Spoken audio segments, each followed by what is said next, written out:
If a product was selling at 4,000 or a packet of cigarette was going for 500 bob, if you increased it by 50%, you basically are saying you're selling at 750.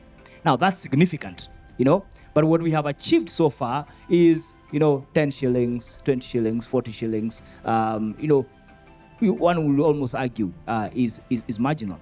But look at the costs, and Ministry of Health colleagues are here, of how much it is costing us to run the rehab centers. Part of the reason why we cannot sustain them. And I would like to hear from perspective from county officials. It all depends on the goodwill of the leadership of the county. Because if they really want to do something, the money is there. They cannot complain about money. My county has the most bus, and my county is one of the richest counties. It has a lot of revenue, but not a single treatment facility. So again, it depends on the goodwill of the leadership, and also the CSOs, the FBOs, the religious organizations. Some of them are very active in public education and advocacy, especially now you see like down at the coast we have very many CSOs that are really campaigning against alcohol and drug abuse, actually even having drop-in centers whereby you just come for sessions, you come for methadone, you come for food, counseling, group therapy, one-on-one therapy, and then you go home. Although this one is a long-term program that can go for even 1 year or 2 years. At the moment, the best outcome for us that we need to focus on is ensuring that we prevent utilization of tobacco products. I also wanted to touch on examples of counties that have been successful in implementing some measures to reduce, to tackle the issue of tobacco. The PS mentioned in the clip the issue of tobacco-free farms initiative. We have reached more than 11,000 farmers in Migori, Meru, Busia, and Bungoma. We have transitioned from growing tobacco to other commodities, including high iron beans. And this is not only beneficial in the amount of revenue they're able to collect from the farming, but also they're able to provide better nutrition options for their families and also contribute to local markets. So I think these are some of the counties that are doing initiatives that could be beneficial to other counties as well. And lastly, one thing that maybe also counties could incorporate in their county integrated development plans, including tobacco control in those plans, to ensure that there are mechanisms that are there to support tobacco use control. Thank you. One of the things that I wanted to probably explore is my biggest worry is that some of these people who are dealing in these, say, tobacco products, sometimes they will include some impurities inside, some substances, which now make it addictive for purposes of business, So if we can be able to bring those before we can register them to be sold in the country, we can bring them to the lab and identify if those impurities are inside. So we can use that as a basis of saying, no, this one we cannot register. At the same time, we can look at the ones that are already in the market, the ones that have already been registered. And we analyze and see how much nicotine is inside. So as a campaign of trying to reduce the amount, we say, moving forward, we want to encourage that we will only be able to register the ones which have less amounts of nicotine. The moment you are addicted, the brain is not working. The brain is compromised. You don't think straight. And I said it's a disorder of the whole person. Because when you become like, for example, you've said that a child can start taking drugs and become addicted, and the parents realize it maybe after 4 years. Addiction, like I said, is progressive. And it depends on an individual body chemistry. Some people get addicted very easily, others take longer. For me, it took me more than 20 years. I started tasting alcohol when I was 10 years. I went to rehab when I was 41. So, unaona. And then in the rehab, a guy came who had drunk for 3 years. I told him, you need to be slapped, utandikwe vizuri sana, because unaibisha walevi. Urudi ukunywe na adabu, alafu ukuje. So, this is when I learned that it affects people differently. different drugs affect people differently. It's time we started calling things by their names. Politicians are telling us Mira, Muguka are good things for our children. We should arise and say no. Muguka, Mira are gateways to drug abuse. They are bad things, they are drugs themselves.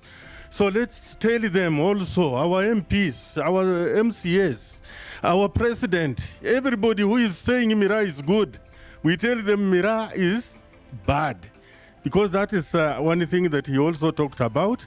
And I've met many who are complaining about the same. The other thing is we have county, like now in the tobacco control.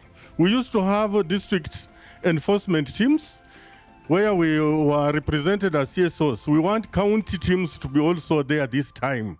Enforcement teams at the county level. And those teams should also be facilitated even financially. We are saying the tobacco control fund should be devolved so that it trickles down to the county, so that counties can also feel that there is a tobacco control fund in the country that is reaching down there. And those cessation centers that are going to be put up by the Ministry of Health, they should work very closely with the counties. They shouldn't decide for counties what the counties want. I've met county officials and they are having different views. So we want counties to feel that health is a devolved function. They are taking part fully in whatever is going on there. This next area of discussion is actually on an initiative called the Epuka Uchafu, Afya Nyumbani, catalyzing investments for a cleaner, healthier, and wealthier Kenya. We are saying health is wealth. And so if we can be able to keep our populations healthy, then we expect that we are going to have a wealthy nation. I was speaking with the doc here earlier when we showed up at the hall, and I made an observation that he challenged me to ask you about. I note that there are a number of toilet facilities in this conference, personally. As a person who has attended almost, I think, all the devolution conferences since 2013, my observation is that we've done extremely well. So I wanted to thank the Council of Governors for that. Secondly, to say that Nakuru County, we 100% behind the PS in this campaign. We actually think, because the Epuka Uchafu initiative, I think it was scuttled a little bit last year. And so a lot of the counties that are supposed to have already activated have not activated. And I think she said that. What I would push for on behalf of Nakuru County is a 47 county one-day activation, because we must go back to the basics. We cannot wait until the activation happens for us to engage in these good practices. So that's the first thing. When we got into the conversations around Epuka Uchafu, personally I was tickled. From a very personal experience, when I joined AMREF to go and work in Busia. And when I went in Busia, there was one KPI that we discussed with the CEC of that county, and the governor. And we said that we are going to make Busia open defecation free. For those who do not understand what open defecation free is everyone in the community has a toilet, is using that toilet and are actually washing their hands. But the impact was not all about getting open defecation-free status. We managed to demonstrate that diarrhea diseases came down significantly. And so now, when coming to the issues around Epuka Uchafu, I know Kenya, as a country, we have lost the opportunity to actually shine. But there is hope. There is hope because we are already talking about it here. And I see political commitment, both from the county and at the national level, to actually do some few things. Number one, to raise awareness. Somebody always says that if a man starts laughing at themselves, then that person is on their way to healing. If we just gave to the pulpit 5 minutes talk about Epuka Uchafu every Sunday, the impact will be significant. And Martin, I know you've talked about that already. So how do we have the health education merge with the preaching for us to achieve health interventions that are working towards achieving UHC? And I think that's how we come in. The second thing I want to talk about is that as the faith-based fraternity, we are actually organized into what we call the Kenya Faith-Based Health Sector Consortium. And this has the Catholic Church, the Pentecostal Church, and SUPKEM. And the three combined actually contribute to about 40% of healthcare service delivery in this country. You are now bringing to the four things that we had not thought about. Imagine how that platform of the churches can be able to plug into this initiative. I think that is something that I will definitely be carrying with myself. As UNICEF, we have really capitalized on the school platform, because the school is where many children convene every single day in this country, and in all those countries and territories that you've mentioned, over 100.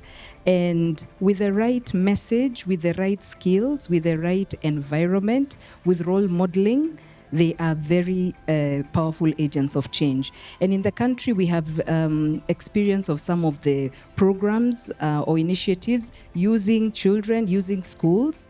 And let me just backtrack a bit. Yes, that is our primary constituent. And so we think that it is for children with children. And so we are very intentional about making sure that they are part of our programming. You're not just programming for them, but you're actually programming with them. And they are part of implementing some of the strategies of the organization. This should not just be a Ministry of Health intervention.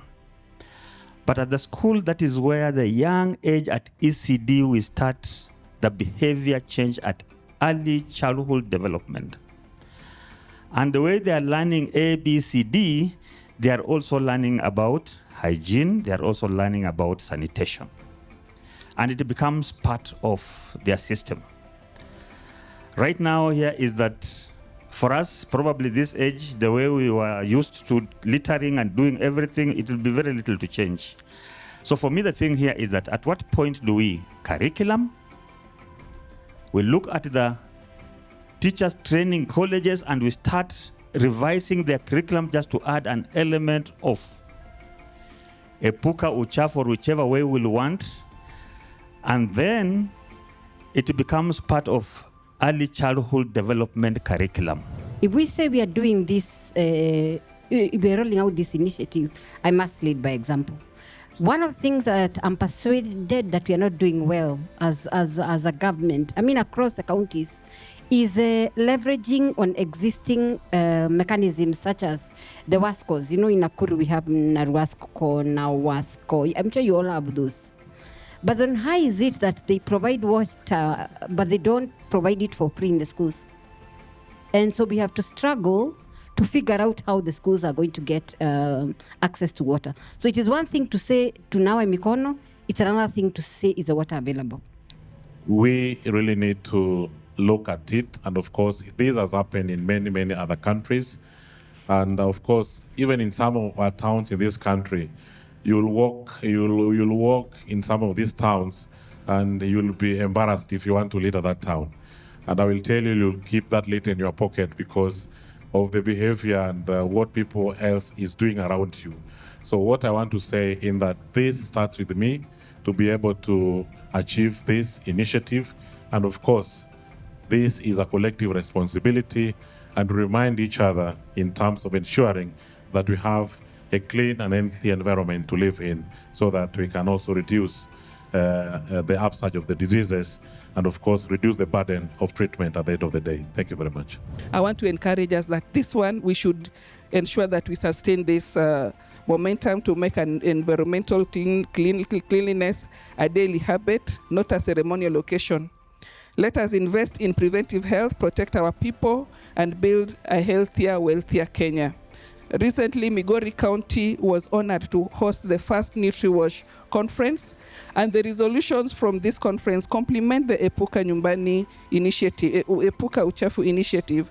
Some of the resolutions that were reached were to have stronger partnerships, which we are still talking about here, We have stronger partnerships with governments, NGOs, academia, and the private sector. We integrate WASH into all nutrition programs and policies, promotion of behavior change through cultural sensitive messaging, nutrition and hygiene education in schools. A lot has been mentioned about school. Prioritization of WASH in flood-prone and drought-affected areas. As a matter of fact, those are issues that affect Migori County. We have floods and we also have very dry areas. And then we need advocacy for increased budget allocations for WASH and nutrition, and then establishment of joint WASH nutrition coordination platforms. Ladies and gentlemen, I pledge to use this role not for ceremony, but for service, to advocate for clean homes, nourished children, and empowered communities. Secondly, I pledge to work alongside our health workers, our mothers, our youth, and our leaders in building Migori and Kenya that is healthier, stronger, and united. Let's all come out every third Saturday with the modification of the month for nationwide cleanups in order to reduce the prevalence of disease associated with poor hygiene and sanitation among our communities. Leave no one behind. Let us ensure that we address inequalities and promote inclusivity and equitability in the campaign activities regardless of social economic status, gender, disability, geographical location, or any other factors. The target is to reach every community in every corner of this country, both in towns, urban areas, and in villages, that is the rural areas.